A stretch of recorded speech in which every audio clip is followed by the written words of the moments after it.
This is verse 11, the 27th chapter of the Gospel of Matthew. Jesus has been arrested. We've had a discussion of Peter and his denial of Jesus. We have now Jesus being brought before the governor, Pilate. Matthew, of course, omits some detail that's provided by the other gospel accounts. And so we now arrive at the moment when Jesus is before the governor of the region. And we have the interrogation beginning. So we have the article with Jesus, the Jesus, literally, postpositive da, so but Jesus, estathe, this is from histemi, I stand, this is the passive. So it's the aorist passive indicative, basically being suggesting the idea of being made to stand. He was stood there, you might say. He was placed before Pilate. Improsthen before takes the genitive to hegemonos, the governor. Of course, our word hegemony comes from this. So he was made to stand before the governor. Kai, connective, epirotasin, from erotao, to question. The ep at the beginning adds weight. To interrogate would be a little bit more the idea here. So he interrogated, outtoned him, the direct object.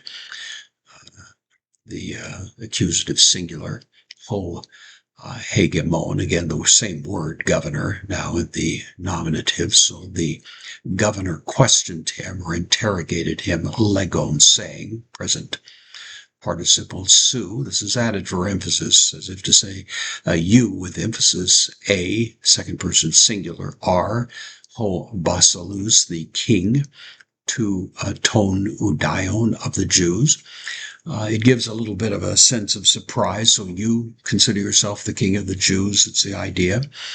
Maybe even a little bit of a sarcasm. Jesus probably appeared to be a very unlikely candidate for such a claim. Hard to know exactly what the sense, but certainly the word su is being emphasized here. So you are the king of the Jews, as it were. Jesus responds, Jesus, Jesus, Jesus answered, F-A from Femi, to speak roughly a synonym for Lego, I say, but carries a little bit more freight, a little more weight. Su, again, for emphasis, you, leges, you say so.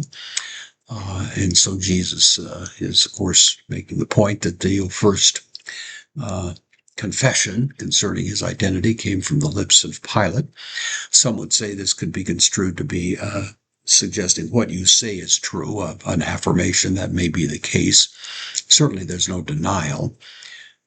Nowhere on record is there a point where Jesus actually point blank claimed to be the king of the Jews, but the claim was made about him and he never denied it. Nathanael said, you are the king of the Jews, first chapter of John.